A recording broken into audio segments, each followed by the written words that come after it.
ইসরায়েলের যুদ্ধ মন্ত্রিসভা একটি সম্ভাব্য জিম্মি চুক্তি নিয়ে বিভক্ত হয়ে পড়েছে, কারণ দেশ জুড়ে বিক্ষোভ তীব্র হচ্ছে। গাজায় 6 ইসরায়েলি জিম্মির মৃত্যুর পর প্রধানমন্ত্রী বেনিয়ামিন নেতানিয়াহু এবং তার মিত্রদের সাথে প্রতিরক্ষা প্রধান ইয়োভ গ্যালান্টের সাথে মতভেদ দেখা দিয়েছে। নেতানিয়াহু ফিলাডেলফি করিডোরের ওপর নিয়ন্ত্রণ বজায় রাখার ওপর জোর দিয়েছেন।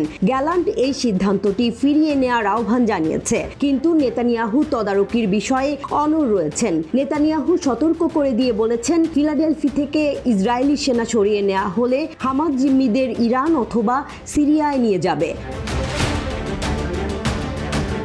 ফিলিস্তিনি প্রতিরোধ হামাসের সশস্ত্র শাখা আল কাসাম ব্রিগেড জানিয়েছে, ইসরায়েলি প্রধানমন্ত্রী ইসরায়েলি জিম্মিদের জীবিত ফিরিয়ে আনার পরিবর্তে মিশর এবং গাজার মধ্যে ফিলাডেলফি করিডোরে সেনা বজায় রাখার কৌশল বেছে নিয়েছেন। গাজায় আটক ইসরায়েলি জিম্মিদের পরিবারের উদ্দেশ্যে দেয়া এক ভিডিও বার্তায় একথা বলা হয়েছে। ভিডিওতে আল কাসাম ব্রিগেড ইসরায়েলি সেনাবাহিনীকে সম্বোধন করে বলেছে, এটি কি ধরনের বীরত্ব? আপনি ইচ্ছাকৃতভাবে তাদের হত্যা করার পরে তাদের মৃতদেহ হিসেবে ফিরিয়ে আনছেন। প্রকৃতপক্ষে তারা জীবিত ছিল এবং চুক্তির প্রথম পর্যায়ে তাদের মুক্তি দেওয়ার কথা ছিল।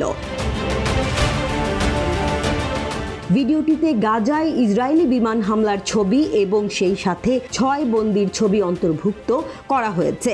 ভিডিওটিতে একটি নোটও রয়েছে, লেখা রয়েছে, নেতানিয়াহু আরও রন আরাদ তৈরি করছেন। 1986 সাল থেকে ইসরায়েলি বিমান বাহিনীর অফিসার রন আরাদ নিখোঁজ ছিলেন। ইসরায়েলি মিডিয়া রিপোর্ট থেকে জানা যায়, লেবাননের আমাল আন্দোলন তাকে ধরে নিয়েছিল এবং লেবাননের হিজবুল্লাহ বাহিনীর কাছে হস্তান্তর করেছিল। 2006 সালে Hezbollah secretary general Hasan Nasrullah একটি টেলিভিশন সাক্ষাৎকারে বলেছিলেন যে তিনি বিশ্বাস করেন যে আরাদ মৃত এবং হারিয়ে গেছেন। জিম্মিদের এমন পরিণতির বিষয়ে শঙ্কিত ইসরায়েলিরা।